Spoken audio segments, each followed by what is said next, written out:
Malimo Kiomunde, Naku Kaufela, Malimo Kiomunde, Twakam Liko Shukuma, Vamuhata, Nitmezahulu.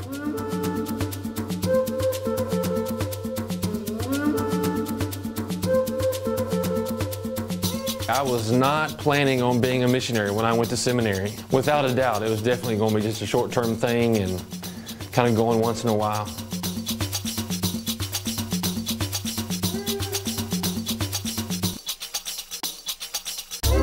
It was really the second trip when I returned, and I began to hear about this people group called the Nkoya people, a group that had no Bible, that I found out they had no Bible in their language. God continued just to scream into my heart, really into my soul, that these people are so lost. Within just a few months, I challenged the church, Deerfield Baptist, where I was pastoring, and they voted, and we became a strategy coordinator church for the Nkoya people. Matter of fact, they agreed to give me 2 months a year to be going and working. And my wife loves to tell the story of how I was kind of running around upstairs in our home, and I was telling her all kinds of stories, and she was kind of smiling and looking at me a bit funny. And I said, honey, don't worry. I'm just taking a few trips. And as you know the rest of the story, the last trip we took, we had one-way tickets, and my wife and children were with me.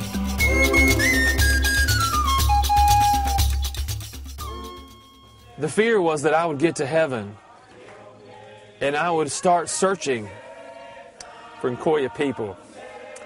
And maybe, if it's even possible, like go to Jesus and say, where are the Nkoya? And, you know, just he kind of looking at me, maybe with a long stare. And then I would know that there weren't any, because I had not been faithful to go. So we went with the sole purpose of gaining audience with Winnie Matondo, the Nkoya king, the paramount chief among the Nkoya people. And so we knew that was the primary reason we were going. If we didn't do anything else, I knew that indeed I had to see him. And they said maybe after some years down the road, then maybe he will begin to engage you.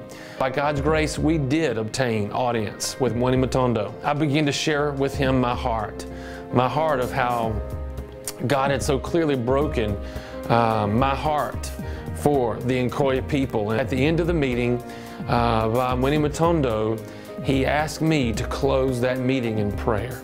And so he immediately got off of his royal ornate throne chair, got down on his knees, and obviously the rest of us followed suit. As I began to pray, after a minute or so into the prayer, I began to hear someone audibly weeping.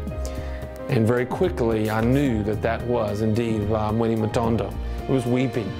Just later that day, even his chief advisor, that member of parliament, we were in the vehicle, and he said, did you notice that Winnie Matondo was weeping? And I thought, yeah, I definitely noticed.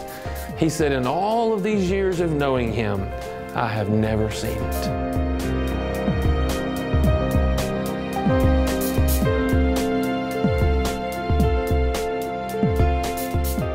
You know, ultimately, we just have no choice.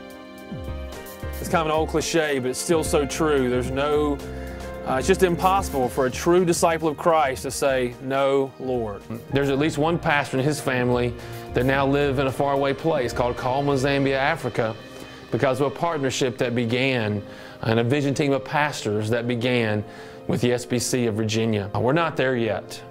We must continue to keep a worldwide vision, not just for America, but for those that have truly never heard.